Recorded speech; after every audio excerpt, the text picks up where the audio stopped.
For the New York State AFL-CIO, I'm Darcy Wells, and this is Union Strong. I was looking through the list, and it's a long list. There's a lot of stuff there, and even just comparing in past years, it was really a successful year. As you know, we have one of the most vibrant, diverse, and engaged union movements in the entire country, and that's where our agenda comes from, the ideas and the energy and the effort to get these things passed that we're going to talk about.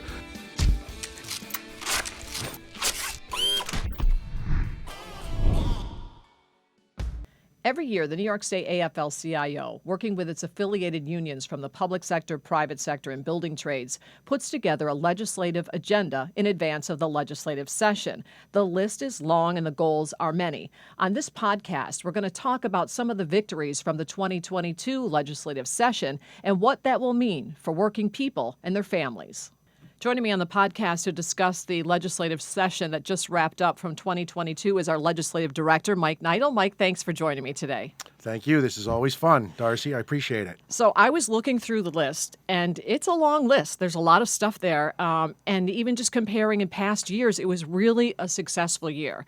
So while we're going to get into some of the specifics on what got accomplished, can you talk a little bit about the dynamics of what was in place that helped maybe in this session to make it so successful? Sure. The state federation, we're made up of affiliates who really drive the agenda. And as you know, we have one of the most vibrant, diverse, and engaged union movements in the entire country. And that's where our agenda comes from, the ideas and the energy and the effort to get these things passed that we're going to talk about comes from our affiliates.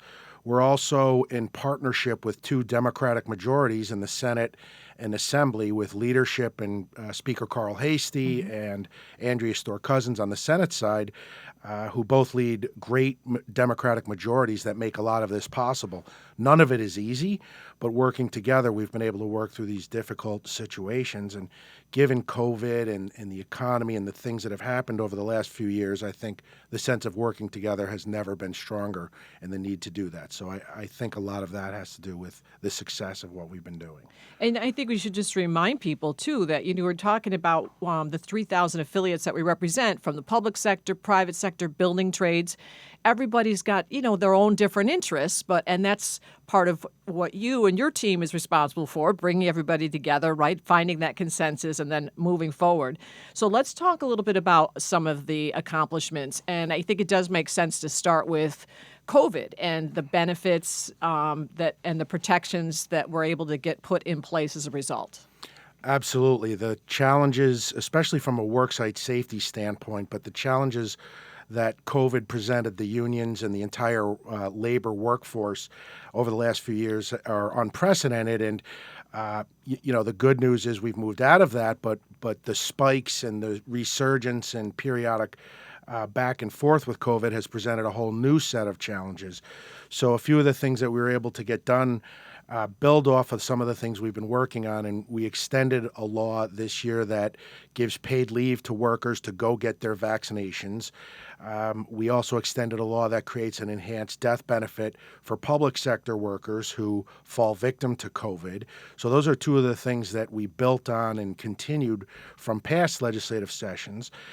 This year, we did a new set of laws to build on protections for nurses.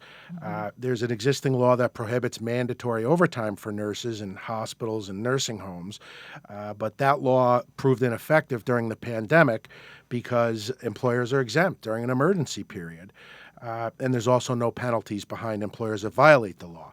So we made some significant changes to that law because we're losing nurses left and right. Lawmakers this month approved fines for employers who break mandatory overtime laws, expand overtime measures to include home care nurses, and clarifies when nurses are working long shifts. It does create exhaustion, which prevents quality of care. Allison Salado, a nurse at Auburn Community Hospital, says if given final approval, the measures will help improve morale. They're fatigued, they're stressed out. When they can retire, they're leaving. So fixing that law was a priority for all of our healthcare workers, and that affects both private and public sector unions. So and we talked about that a little bit on this program and heard from the nurses the kind of stress they were under, and it was intense. So it's amazing. That was really a really is. important piece of legislation. So putting some teeth into that law was a priority, and we were able to get 3 different pieces done. That was really important. And so, what about some other worker protections? I saw specifically the Warehouse Worker Protection Act. Can you talk about that a little bit? Sure. That's we worked with a couple different affiliates, the RWDSU and the Teamsters, who are actively representing workers at warehouses, but also trying to help Amazon workers who are largely unrepresented. This would be a new law if we can get this signed. That would, for the first time, rein in the algorithms and methods that employers like Amazon and other companies are using to get work out of their employees. And when those workers are not meeting these quotas or systems that the algorithms create, they are disciplined. They're often denied meal and bathroom breaks, and there's some serious safety problems that result from that. So this bill would prohibit employers from using algorithms that interfere with basic bodily needs and worksite safety laws and standards. It's crazy to think you even need something like that. That why wouldn't that be happening already? But as we know, sadly, that's the case. So what about Carlos's law too? That's another big one for us. Carlos's law is something we've been working on with the building and construction trades for a very long time. It really puts teeth into enforcement of safety laws. It's named after an individual who was unfortunately killed when a trench collapsed at a construction site. Wava and Alfonso Preschka were in charge of this multi-million-dollar project on 9th Avenue, a construction site which turned into a crime scene after Carlos Moncaya was killed, buried alive. The employer, who was in violation of labor laws, was only fined $10,000. So what we did with Carlos's law is dramatically increase what employers can be fined and really strengthened what will happen in the repercussions so that employers will think twice before violating safety laws. Okay. And are there other, on this topic, worker protections or benefits? Because I know we want to talk about climate change too, which is a huge topic. Any other worker protection? We made some real great strides in workers' compensation this year, and strengthening the protections for injured workers. We included enhanced coverage for extreme stress-related injuries. COVID has really shined a light on stress in the workplace and mental illness that can develop from just prolonged fatigue and Sure. seeing these disasters occur. So I think we made some real strides in how workers' compensation will provide coverage and treatment for workers experiencing stress. We increased the minimum benefit on in the workers' compensation benefit that had been stuck at for 15 years at the same level. So that's an important protection that we passed, and we also passed a bill that will require employers to disclose through a new registry at the Department of Labor their compliance and past histories with labor laws and workers' compensation laws, so that we know what employers are violating the law or have histories of violating the law before they bid on public works projects, and that will affect their qualification to get those contracts from government entities. All right, good, great. So let's shift a little bit over to climate change, because there were a lot of things in there, with prevailing wage and Buy American. Can you fill us in on the laws that were passed related to climate change? Absolutely, and I want to emphasize this builds on what we were able to do in this legislative session, builds on what we did in the state budget this year, as well as some things that we did last year. The biggest thing that got done this year is we included labor protections on construction of renewable energy and new types of green tech and development that get built to address climate change. We've ensured that when we construct those facilities, prevailing rate and project labor agreements will apply, so that we're creating good construction jobs. In that construction, we've ensured that We've built into the law that where applicable, buy American and buy New York, so that the products are made and manufactured here in the United States, also creating good jobs. And then finally, for the ongoing operations and maintenance of any facilities that get constructed, we've included labor peace so that unionization will of those workforces will lead to better long-term jobs, family-sustaining jobs. On top of that, we expanded what type of projects are covered by that. Last year, we did a great law that said any projects through the state system that encourages development of renewable energy projects, they're called RECs. We applied those labor standards that I just described to projects of 5 megawatts or more. This year, we expanded that to projects of 1 megawatt or more. Under the leadership of New York State Building Trades President Gary LaBarbera and New York State AFL-CIO President Mario Salento, and in partnership with Governor Kathy Hochul and the New York State Legislature, labor standards are front and center on these climate bills. And then in addition to that, there's been a series of bills to require different government agencies to start electrifying their vehicle fleets.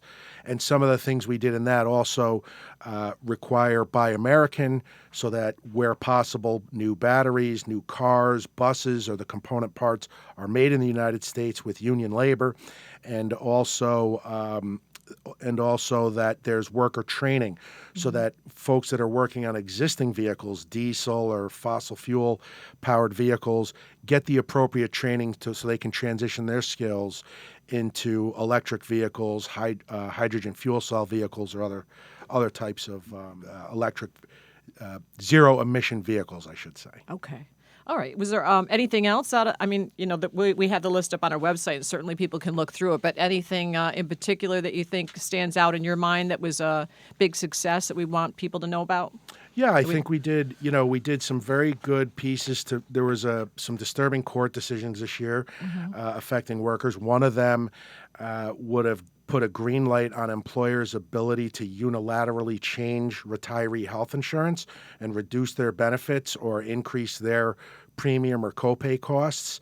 That was a court decision that can really dramatically change. Retirees are on fixed incomes and don't have the ability to meet those expenses.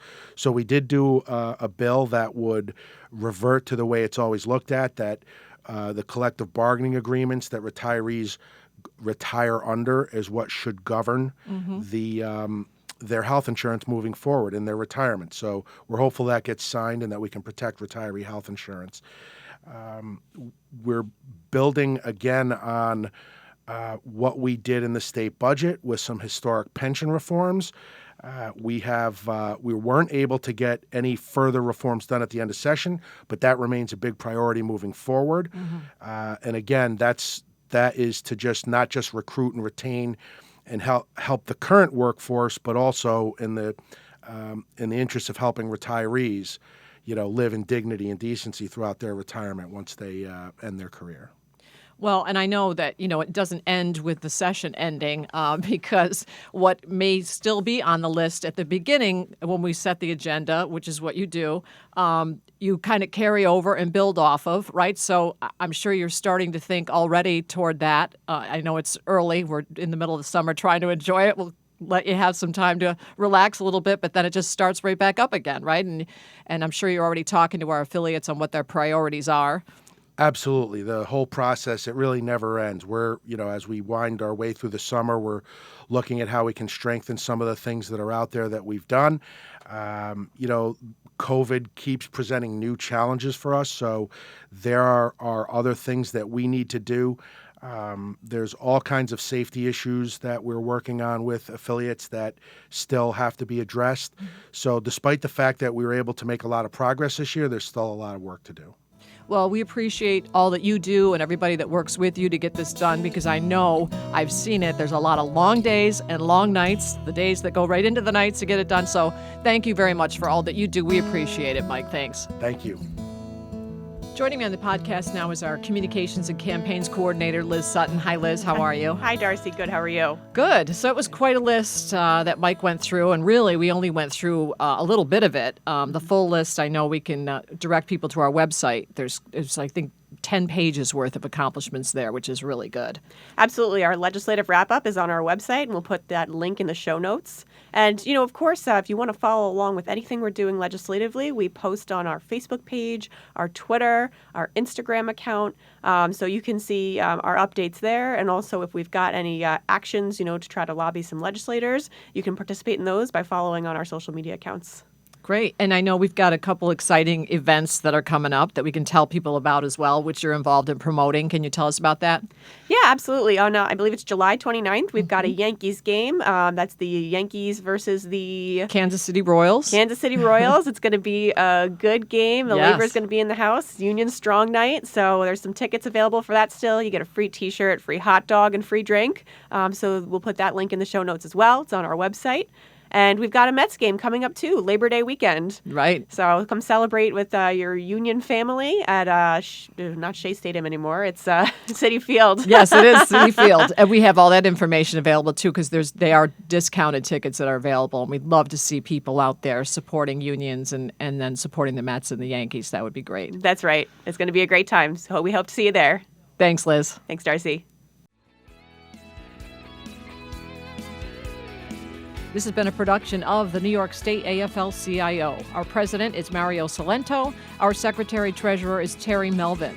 We're a federation of 3,000 unions representing 2.5 million union members, retirees, and their families, with one goal: to raise the standard of living and quality of life of all working people. We keep New York State unions strong by fighting for better wages, better benefits, and better working conditions. For more information on the labor movement in New York, visit nysaflcio.org. Until next time, stay union and stay strong.